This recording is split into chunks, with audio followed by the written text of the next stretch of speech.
Muy bien. Vamos a ver la lección número 39.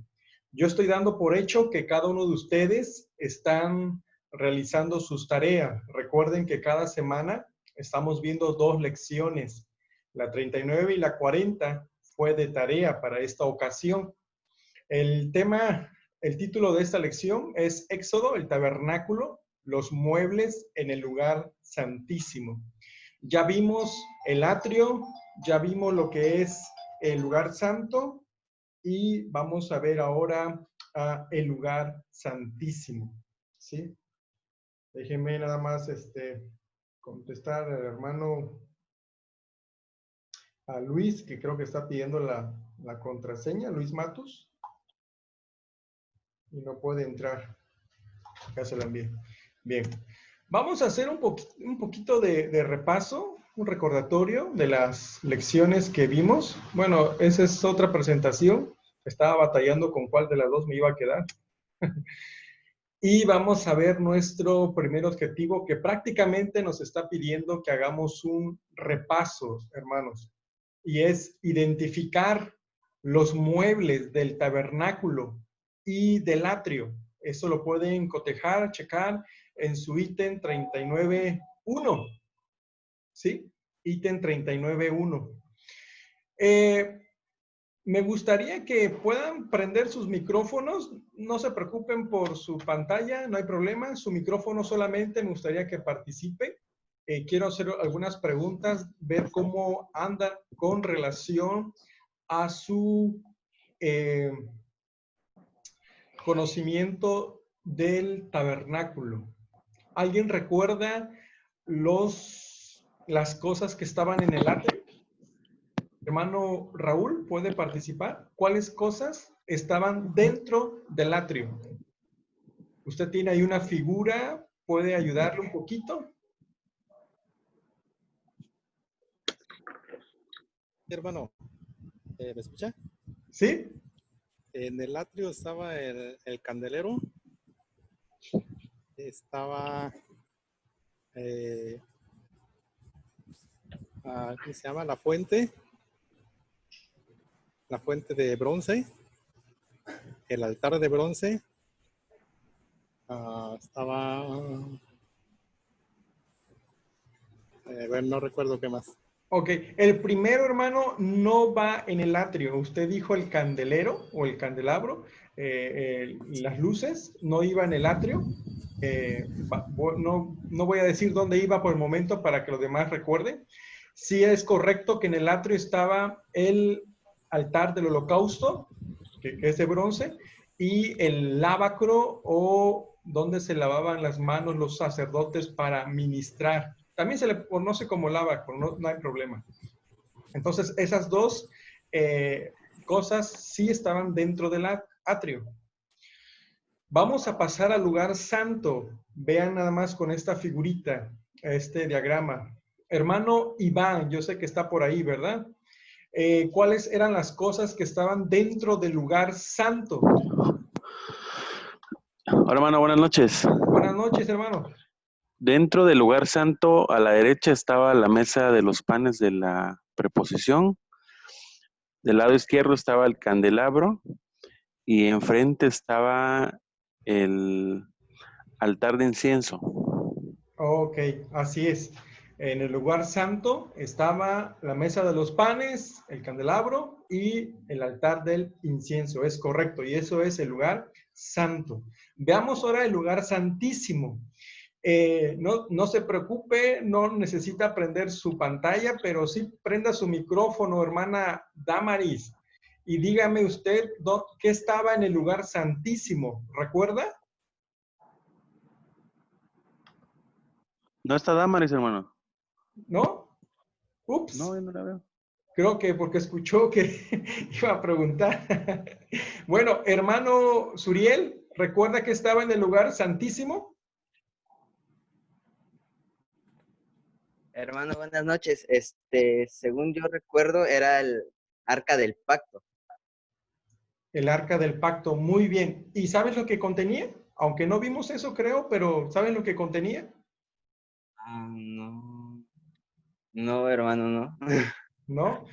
Hermana Nelly, yo sé que está ahí porque aquí la veo que está ahí conectada. ¿Qué era lo que había en el arca del testimonio o el arca del pacto también se le conoce? Bueno, buenas noches, hermanos. Habían dos querubines, ¿no? Arriba del arca del testimonio. Y antes de llegar al arca del testimonio estaba el velo. Pero dentro del arca, ¿qué había? El libro de la ley. O las tablas de la ley, ¿ok? ¿Nada más? ¿O había algo más? Ahorita nada más eso me acuerdo. Ok, a ver, hermano Ezequiel, ¿puede ayudarnos a recordar qué había dentro del arca del testimonio?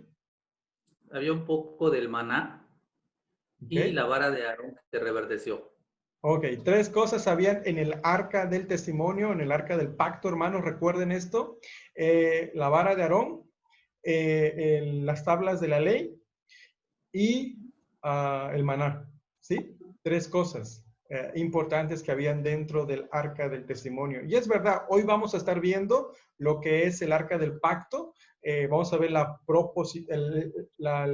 tabla de la proposición y los querubines que estaban encima de ello. Vamos a ver qué representa todo esto. Pues hoy vamos a interactuar un poquito. Me gustaría que participen. No tengan temor, no pasa nada. Nos podemos ayudar unos a otros para poder de recordar. ¿Sí? Bueno, aquí tenemos, hermanos, un poquito ya más distribuido con los nombres, qué es lo que había en cada uno de ellos y ustedes pueden corroborar.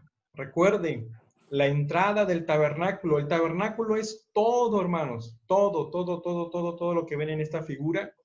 El santuario en sí era lo que abarcaba el lugar santo y el lugar santísimo. ¿Sí lo observan? Está dentro de este tabernáculo, ¿verdad? Había una malla, una cortina que estaba alrededor, ¿sí? Había una entrada, ¿sí? Y en esa entrada había colores, recuerden, azul, púrpura, carmesí. Era similar a lo que había, o creo casi igual a lo que estaba en el lugar, lo que divide el lugar santo del lugar santísimo. Eso es interesante, ¿eh? Porque vimos anteriormente que la entrada es Cristo, ¿verdad? Y también incluso para poder entrar en el lugar santísimo es por medio de Jesucristo. Recuerden que todo el tabernáculo está apuntando a Cristo. Cuando entraban en el tabernáculo estaba el altar del incienso, el altar de bronce donde se hacía el sacrificio, ¿verdad? Del animal. Está aquí puesta mesas. Eso está añadido. Se puede deducir que había mesas para degollar o descuartizar al animal, para después ponerlo en el altar del incienso. Y después la fuente de bronce donde se lavaba. Recuerden que todo esto simbolizaba limpieza, pureza.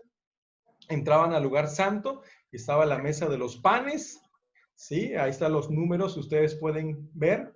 El candelabro, las luces deberían estar encendidas de manera continua y el altar del incienso. Y hoy vamos a estar viendo lo que había en el lugar santísimo. Ya lo han dicho, era el arca del testimonio, el arca del pacto. Es importante que ustedes sepan ubicar estas cosas, hermano, y qué significaba. La clase pasada ya habíamos visto atrio y lugar santo y vamos a ver el lugar santísimo. ¿Ok? Para eso voy a ir un poquito a aquí vamos a interactuar un poquito. Vamos a ir a nuestro software para poder ver acerca de esto. Ustedes me dicen si se puede ver. Ahorita, ¿qué están viendo, hermanos? Díganme, por favor, porque no sé si se está viendo en pantalla algo. No se ve nada, hermano. Buenas noches. Buenas noches, hermano Peña. Dios le bendiga, hermano. Gracias, hermano. Igualmente. No se ve, ¿verdad? Dice. No, no se ve su pantalla de su lap. No, Ok. no se ve. Denle en compartir. Ya. Ahora sí se ve. Perfecto, aquí está. Esto es el infográfico que les había dicho. Esto es parte del software bíblico Logos. Me gusta porque en donde pones tú el puntero, te va anunciando, te va describiendo lo que había en este tabernáculo. Y vamos a empezar un poquito, entonces con esto vamos a interactuar. Todo eso, ustedes ya saben, es el tabernáculo. Recuerden que la diferencia entre un tabernáculo y un templo es que el tabernáculo era portátil, ¿sí? No se olviden acerca de esta característica. Y el templo, pues prácticamente era fijo. Después tenemos el recinto de cortinas. Aquí de color azul lo están mirando. Este es el recinto de cortinas, el área de alrededor de la tienda del tabernáculo. Estaba cerrado por una valla hecha de cortinas de lino fino, unos 48 metros. De largo, unos 24 metros. Y de ancho, unos, de largo, 48 metros.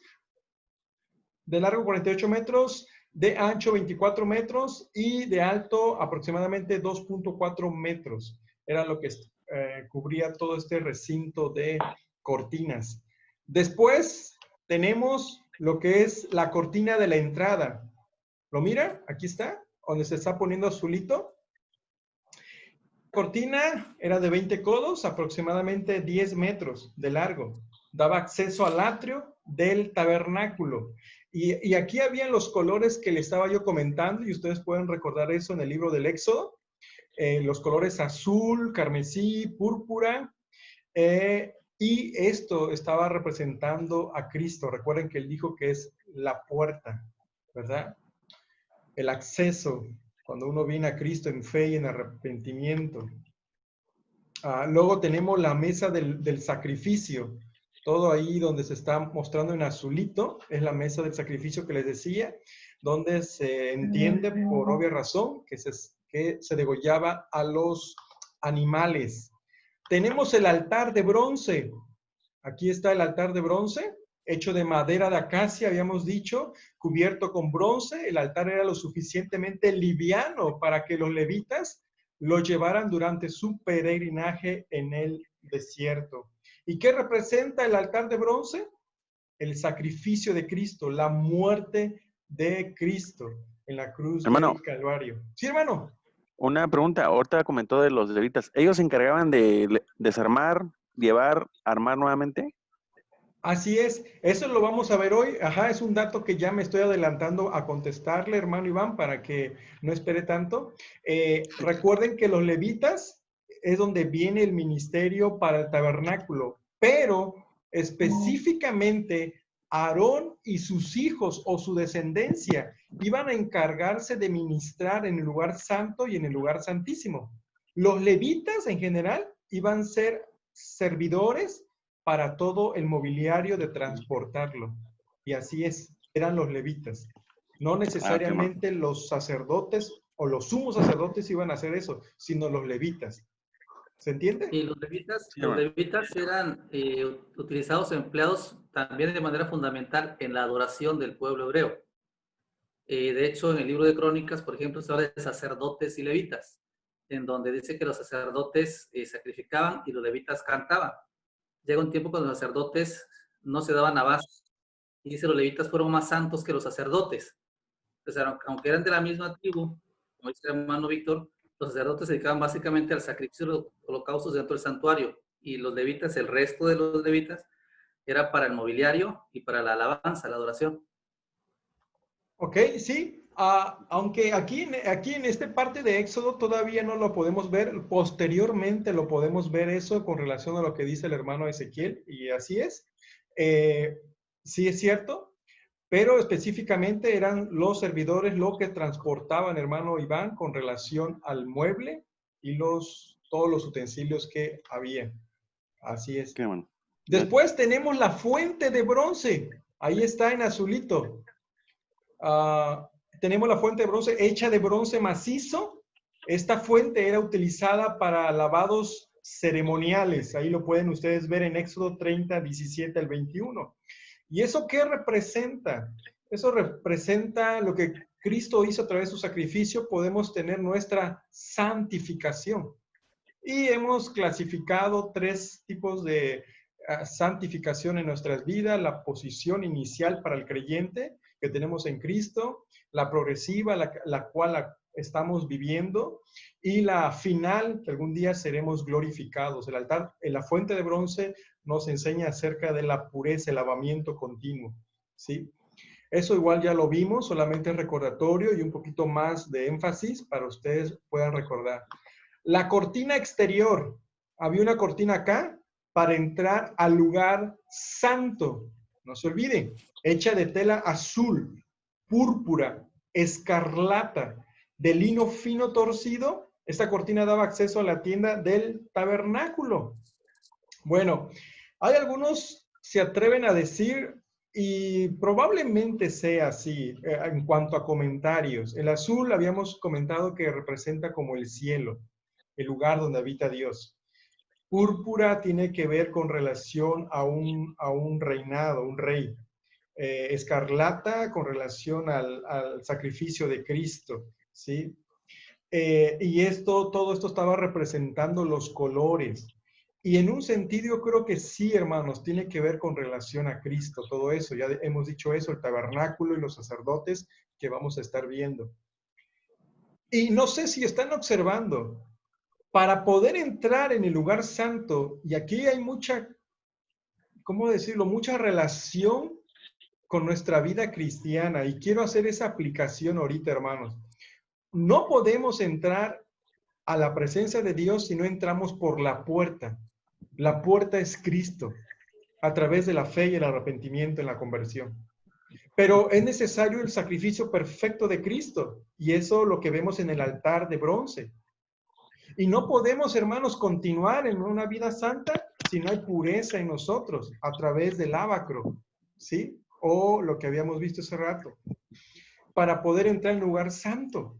Porque en el lugar santo vamos a ver 3 cosas que necesitamos permanecer a hacer. Y aquí estoy haciendo una aplicación a nuestra vida. Alimentarnos de la palabra de Dios, que eran los panes, ser luz y estar en comunión con Dios a través de la oración. No sé si está dando cuenta. Si el cristiano realmente tiene una vida con relación a lo que estamos considerando, podemos tener una comunión íntima con Dios. Por supuesto, ya tenemos ese acceso y vamos a estar viendo acerca de eso, pero nada más quería aplicarlo de una vez. El santuario. ¿Cuál es el santuario? Todo lo que se marca de azul aquí, hermanos, es el santuario. El libro de Éxodo detalla la construcción del tabernáculo y su mobiliario como un santuario del Señor. El tabernáculo sirvió como morada de Dios entre los israelitas, la expresión de un pacto entre el Señor y su pueblo. Porque a veces confundimos cómo se llamaba específicamente toda esa área del lugar santo y lugar santísimo. Bueno, eso se llamaba santuario. O en un sentido el templo, pero para no provocar confusión con el templo fijo, podemos decir santuario. A todo, con la cortina alrededor, se le conoce tabernáculo, ¿sí? Eso es importante que lo estemos considerando. Lugar santo. Ahí está el lugar santo, hermanos. Esa área en el azul. El lugar santo que consistía en todo el interior del tabernáculo, excepto el lugar santísimo. Estaba ubicada el candelabro, la mesa de la proposición y el altar del incienso. Recuerden, esto es repaso, ya lo hemos visto en la clase pasada. La mesa de la proposición, no sé si lo ven, ahí en azulito. El pan de la proposición, recuerden que habían 2 hileras de 6 panes. El día sábado tenía que volverse a cambiar y lo podían comer los sacerdotes. Estaba situado en esta pequeña mesa, en todo. Y eso estaba representando a las 12 tribus de Israel, ¿sí? Y también representa, aplicándolo a Cristo, Él es el pan de vida. El candelabro de oro es un símbolo del árbol de la vida y sostenía 7 lámparas de aceite. Hermanos, esto con relación a Cristo, Él es la luz del mundo, ¿sí? En él podemos ver, tener vida, podemos ver la verdad en el sentido de lo que es correcto, su palabra, su verdad absoluta, y también nos guía en lo que es de acuerdo a su voluntad. ¿Sí? Tenemos el altar del incienso, y aquí lo podemos ver, este cubito que está resaltando en azul, colocado antes de la cortina del tabernáculo. El altar del incienso era utilizado regularmente para quemar incienso delante del Señor. Les había dicho en la clase pasada que tengan cuidado de no confundirse, porque en Hebreos ustedes van a checar que el altar del incienso pareciera que estaba en el lugar santísimo. Pero recuerden, se ocupaba dentro del lugar santísimo cuando se hacía la expiación, ¿sí? Por los pecados del pueblo, pero se quedaba guardado en el lugar santo. Y tengan en consideración esto para no se confundan cuando estén leyendo el libro de Hebreos. Después tenemos el velo. Si observan el velo, ahí está. Separa el lugar santo del lugar santísimo. Ustedes pueden investigar esto, hermanos. Este velo que dividía el lugar santo con lugar santísimo es similar en los colores, en el diseño, con el que estaba en la entrada del tabernáculo, ¿sí? Pueden checarlo, porque esto, desde la entrada, nos está diciendo que esto nos va a llevar a Cristo. Recuerden, Cristo es Dios. Y me quiero adelantar un poquito. Recuerden, gracias al sacrificio de Cristo, que representa el velo que es su cuerpo, podemos entrar a la presencia de Dios. Y eso es lo que vamos a estar viendo en esta clase. Y llegamos al lugar santísimo, eso que está resaltado en azul.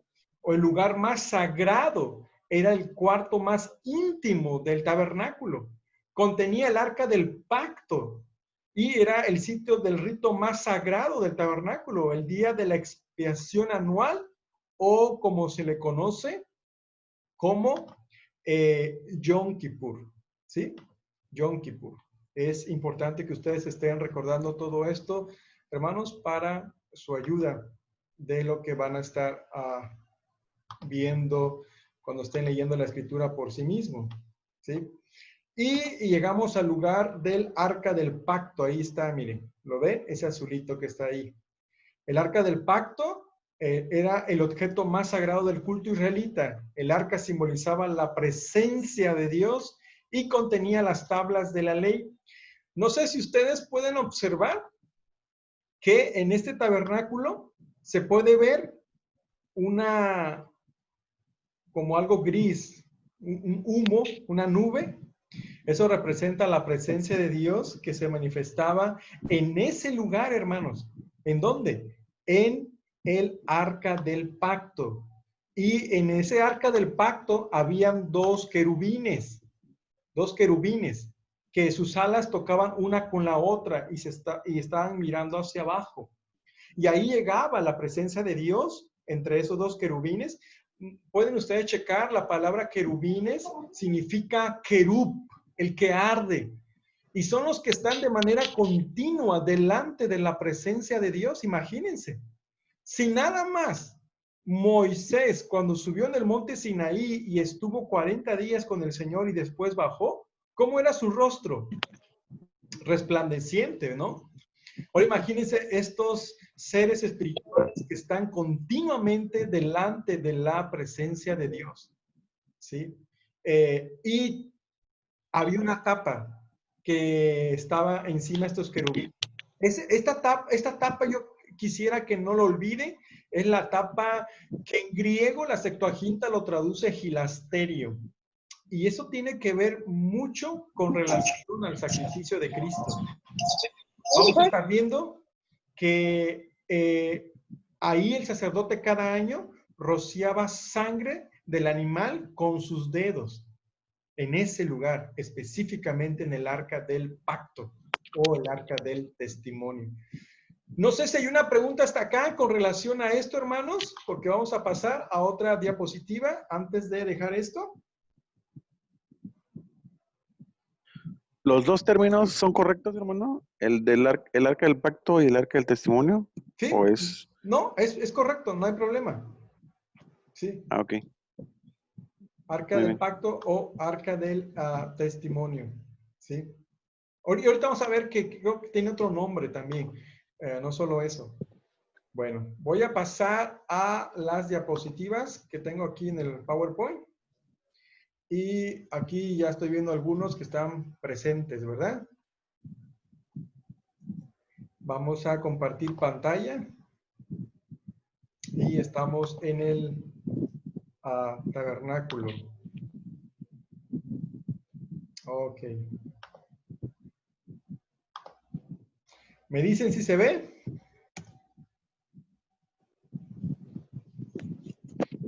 Sí, Bueno, se ve. Sí, se Sí, traba un ve. poco, pero aquí vemos el segundo objetivo, señalar de qué habla cada uno de los muebles. Esto es un buen repaso de su libro, eso lo tienen en su libro. ¿Qué habla cada uno de los muebles? Más específico. El altar de bronce representa la cruz de Cristo y por lo tanto habla de la salvación. ¿Sí? Ups. Es que me salió el aviso de 10 minutos. La fuente de ya bronce tan rápido. representa la limpieza diaria y por lo tanto habla de la santificación. Y ustedes ya saben esos lugares donde estaban cada objeto. La mesa de los panes de la proposición representa a Cristo, el pan de vida, y por lo tanto habla de la sustentación, de la vida espiritual. El candelero representa la luz de Cristo en nuestra vida y por lo tanto habla de la iluminación. ¿Sí? Y tenemos otras dos, que es el altar del incienso, representa a Cristo orando por nosotros y por lo tanto habla de la intercesión. Y por último, el velo representa el cuerpo de Cristo que fue roto por nuestros pecados, ¿sí? En la cruz del Calvario, como bien sabemos, y esto es lo que vamos a estar viendo hoy, el altar del incienso y el velo. Noten que todo lo estamos aplicando con relación a Cristo y de manera secundaria creo que también hay aplicación para nosotros como cristianos. Y por último, el arca del testimonio habla de la presencia de Dios con su pueblo, gracias al sacrificio de Cristo. Y solamente recordando el mobiliario del tabernáculo, esto es importante, recuerden hermanos, no está de más que yo esté repitiendo esto, porque lo van a estar viendo continuamente. ¿En dónde? En sus lecturas de la Biblia, cuando alguien enseñe, cuando alguien predique, y ustedes no deben de ignorar esto, y ya deben de saber la relación que tiene con Cristo. Ahí está el altar del incienso, el pan de la proposición, la fuente de bronce, el altar del holocausto, el arca del pacto y el candelabro de oro. ¿Sí? Si ustedes necesitan algún dibujo, pues con mucho gusto se los puedo proporcionar. Y bueno, el video, pues ya saben ustedes que lo subimos, ¿verdad? Pero si necesitan algún diagrama, puedo compartírselos, no hay problema. Veamos ahora el lugar santísimo. Y vamos a interactuar un poquito. Hermana Concepción, ¿nos puede leer Éxodo 26, 31 al 33, por favor? No necesitan prender su cámara si no quieren, no hay problema. Solamente su micrófono para que escuchemos.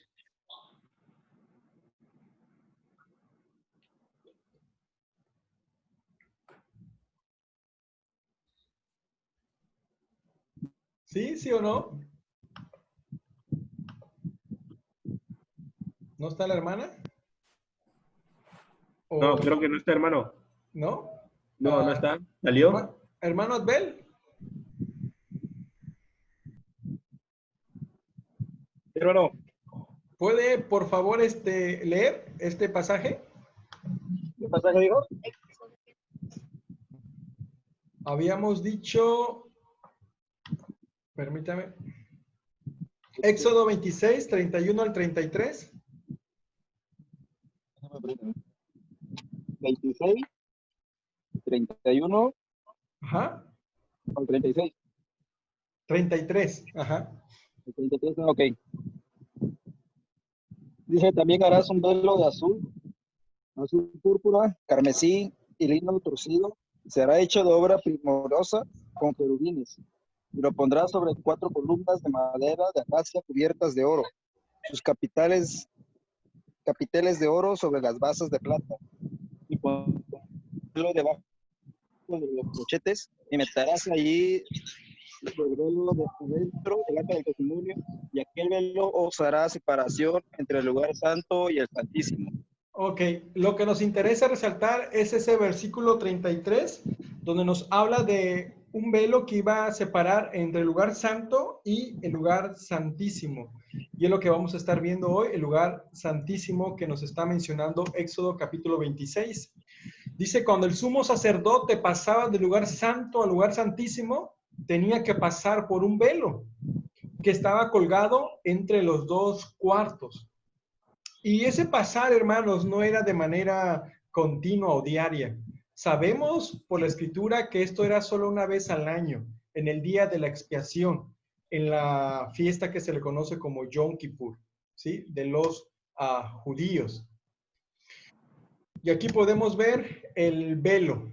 Bueno, no estoy diciendo que exactamente es así, pero nos puede dar una idea. Recuerden que era de madera, las bases, y cubierto de oro, los extremos, era, si no me recuerdo, de plata, y la tela que tenía, los colores. ¿Sí? El velo impedía la entrada al lugar santísimo. Solamente el sumo sacerdote pudo entrar una vez al año con la sangre de la ofrenda de la expiación. Ahora, ¿por qué decimos sumos sacerdotes? Porque en un sentido había una jerarquía dentro del sacerdocio levítico.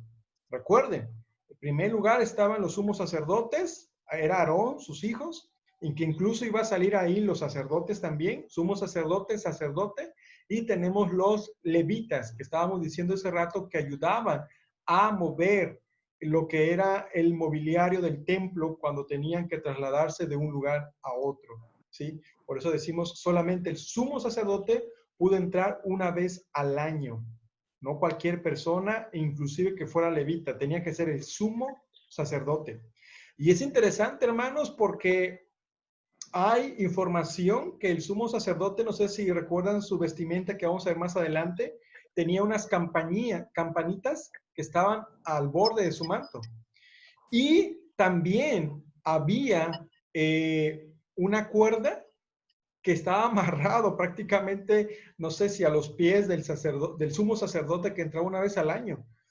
Por si su sacrificio no era aceptable, iba a caer como muerto, iba a dejar de sonar esas campanitas, y los demás que estaban en el lugar santo podían jalarlo, extraerlo.